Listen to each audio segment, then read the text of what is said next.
Hello everybody, my name is John. I am an employee at Towpath Tennis Center, and today I'm going to give you a rundown of the new Babolat Pure Aero Generation 9 rackets that we have just got into the club, so you can get an idea of what these rackets perform like for someone at a male 3.5 or 4.0 USTA skill level. I tested 4 different types of Babolat Pure Aero frames: the 100, the 98, the Plus, and the Team, with baseline hitting, volleys, and serves. Let's dive right in. First, let's talk about the Babolat Pure Aero Gen 9 100. So the numbers 198 refer to how big the size of the head of the racket is. Bigger head sizes generally mean more power and bigger sweet spot. Smaller head sizes generally mean more control. 100 square inches is very standard, and that's the first racket we will be covering here, and this definitely felt like a very good standard all-around racket in many ways. My first experience at Towpath Tennis Center in 2019 actually was me demoing rackets, where I walked away with a Babolat Pure Aero Lite, and almost 7 years later I see that Babolat is still succeeding with the things they were doing right with the Pure Aero all those years ago.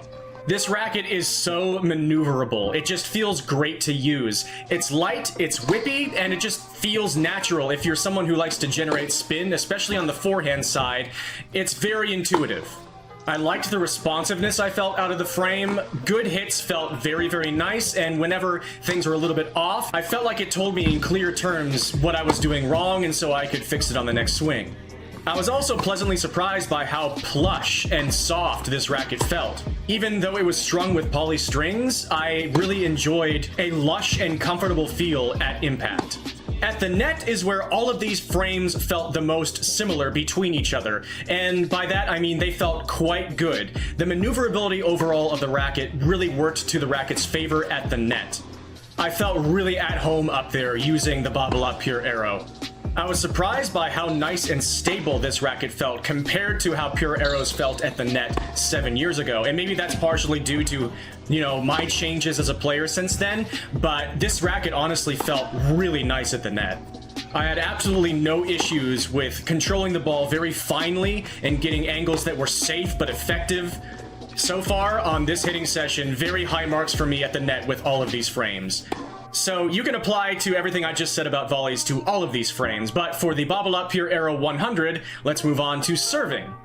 For serving, the Pure Aero 100 Gen 9 was just fine. I didn't feel like it gave me anything special. My service motion these days is a little bit pared back. I'm going much more for consistency and more often for kick spins and just trying to get the opponent off balance rather than try to end the point with my serve. And I didn't notice this racket give me anything immediately extra just with the frame itself.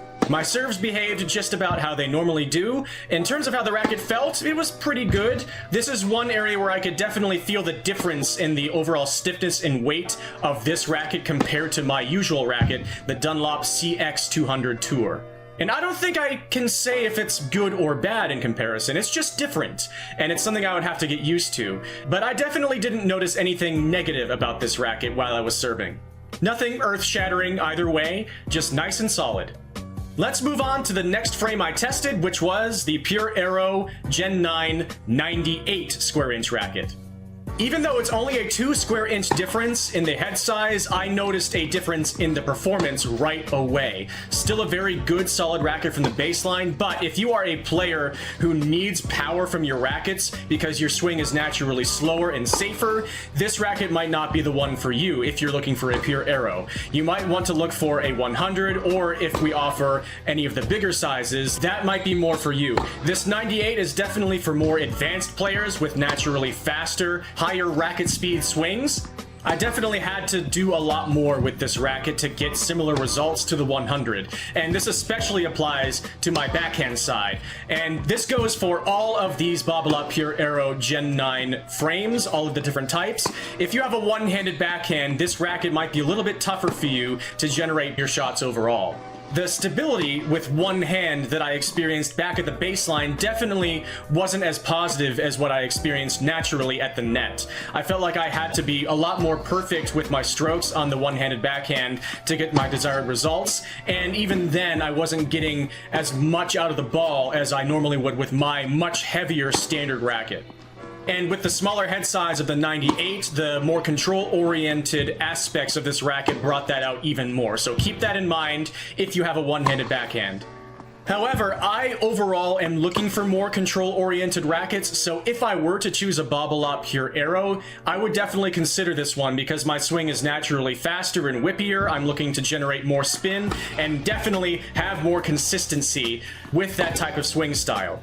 And just right off the bat, while this might have been my least favorite of all the 4 frames that I tested, just because the other frames were a little bit more unique and fun for me to try out, this is still a solid, smaller head size racket. I didn't notice any major differences at the net or with the serves. I did actually frame a few more shots, and I definitely noticed the smaller sweet spot on the serve and everywhere else. So definitely keep that in mind. It is certainly geared toward more advanced players. For a smaller head size, this might not be my first choice personally, but I do think this is a solid one to try out. And if you like Babolats and you like Pure Aeros and you're looking for a more advanced racket, you're probably gonna like this one. Next, let's take a look at the Babolat Pure Aero Gen 9 Plus.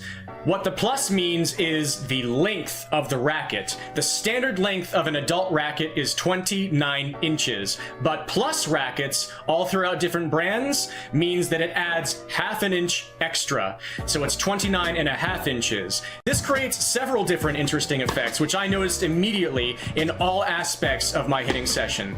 It can create more natural spin with a greater whip potential, and with the serve especially, it gives you extra reach, so you can get an angle from higher up from a higher toss, and it's as if you're half an inch taller, which is pretty cool. I actually quite liked this racket, so the extra half inch definitely is noticeable if you're not used to it. It takes a little bit of getting used to, but once you do, it's definitely fun to use. I noticed that my balls were landing a little bit shorter without me losing power, so I think I was naturally getting a little bit extra spin potential on my topspin shots, which was making them drop a little bit faster, which is useful for me. That's kind of what I'm looking for. For me, where this racket stood out was on the serve, because goodness gracious, it felt incredible in my hand, in my service motion. The weight and weight distribution felt absolutely suited to me, and I think that extra half inch I really enjoyed in the results of my serves. It was so much fun. I had an absolute blast serving with this racket, so that is probably the highest marks in any respect with any of these frames that I'm going to give out, is the Babolat Pure Aero Gen 9 Plus on the serve. It felt magical. Absolutely highly recommend for you to try out serving with this racket just to see what it feels like. Maybe it's just me personally who loved it so much, maybe you'll hate it, but I had an amazing time with it. I will say also that extra half inch can definitely give you an advantage at the net, because having reach is very important when you're trying to cover incoming angles. If you can get that extra half inch of reaching for a far away, really well hit pass, that might just be the extra advantage that helps you get to a pass and win a point versus not. Just another thing to consider. Overall, I really liked the Pure Aero Gen 9 Plus. Lastly, I tried out the Pure Aero Gen 9 Team. A Team is a slightly lighter version of the 100 square inch rackets. It's in between a regular 100 and a light. Because of the natural feel of Pure Aeros and the weight distribution, I could definitely immediately feel the extra lightness of the Pure Aero Team, which made me really excited to try it out, because these rackets are so naturally maneuverable and light as it is, and so I felt like it would be really fun to give this a try, and it definitely was. I will say right off the bat, I definitely noticed that there was a severe dip in natural plow and power. That is with me just using my regular swing.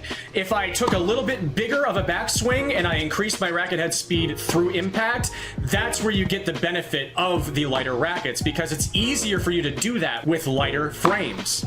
I will say this definitely affected my regular technique when I went back to my usual very heavy racket with lead tape added to boot. So definitely be advised, if you're used to heavier rackets, it's going to be a learning curve using a lighter Pure Aero, because these rackets are definitely very geared to being lighter and whippier. And the team definitely brought all of those things out even more.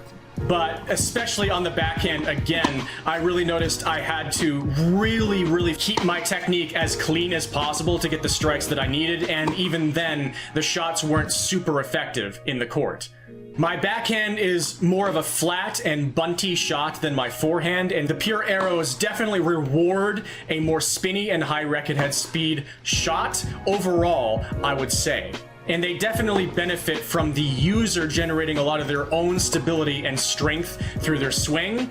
Because if you're looking for the racket itself to be doing a lot more work for you, that's more what the Pure Drive is for. The Pure Aero, I think, is for people looking for a racket that will allow them a greater potential for them to generate a lot more of that power themselves. That said, again, I was really surprised at how amazing the Pure Aero team felt at the net, because I generally have found that rackets that do more of the work for you, and especially have a lot more stability in the throat and a lot more overall weight, are the ones that give me more value at the net. But this team, this lighter racket, still felt so great at the net. It had even more maneuverability with its lightness, and it still had all of the great utility and ease of use and ease of direction that all of the other Pure Aero frames that I tried out had. While serving, it felt a bit more like the other two more average feeling rackets, the 100 and the 98. Nothing super huge jumped out at me, positive or negative. It was just solid. It was a fine serving racket.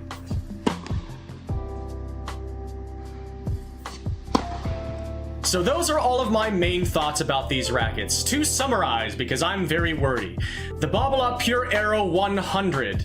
Very good all-around racket. If you're just looking for a generally effective racket across all sorts of different aspects, this is a really genuinely solid racket for you. It's good at the baseline, it feels great on the forehand, it's good at the net, it's decent on the serve. I didn't notice anything super special about it. It's just a good racket, and it has a nice plush feel. It just ticks a lot of boxes. I think it's good. The Babolat Pure Aero Gen 9 98. Definitely less power, definitely more control. The balls definitely drop shorter in the court, not with an extra amount of power potential. It's definitely asking the user to generate more from their swing, and that's fine. That's something that players need who are more advanced, who have higher racket head speeds, who have a higher spin potential with their ability, and they need a racket that's less powerful so that they can control it, and that's what the 98 does well. It's a good option for them. If you like the feel overall of the Pure Aero, then this should be a good choice. The Pure Aero Gen 9 Plus, that extra half-inch, worked really well with this racket. I could feel it immediately. Again, it's a learning curve. If you're used to a standard 29-inch racket, then it's going to feel a little bit weird, but I really enjoyed the extra, a little bit of whip on my ground strokes. They felt awesome on volleys, and they're going to give me that little bit of extra reach, and on serve, it felt angelic. So beautiful in my hand. It just felt like an extension of my arm, and my arm was half an inch longer. Really nice. And the Pure Aero Gen 9 team. Again, the best aspects of the overall Pure Aero's maneuverability and lightness were really brought out by this racket in a good way. You get less natural plow and power from this lighter frame, but it's much easier to generate that yourself. Unlike the 98, this doesn't come necessarily with extra control, but this is where it's kind of to each their own. If you just naturally gel more with a light racket and your stroke is enhanced by that, then that's going to give give you more control just because that's what you naturally are better with. And also, lighter rackets are easier on your arm and on your body in general. So out of these 4 frames, I'd say the best ones for beginners and for people who are looking for something that is easier on their body, that would definitely be the Pure Aero Gen 9 100 and Team. And for people who are more advanced and who are looking to add a little bit of something extra to their game, that would be the Pure Aero 98 and the Plus, especially if you're looking for a little bit of extra edge with the Plus. And once again, a few things to be aware of before I sign off. These rackets did not feel great for one-handed backhands overall. On my slices, it didn't feel like I was getting a ton of value off of my good shots. And for most of them, except for the Plus, I didn't feel anything special happening or notice any extra value on my serves. But all of that said, I feel like all of these are solid choices and can give you a lot to pick from. With how expensive new rackets are getting on the market these days, I would love to be able to help you feel as informed as possible going into these choices. So thank you so much for watching this. I hope this helped you. And thank you for being a part of the Towpath Tennis experience. Hope to see you around. Take care, everybody. Peace. Happy tennis.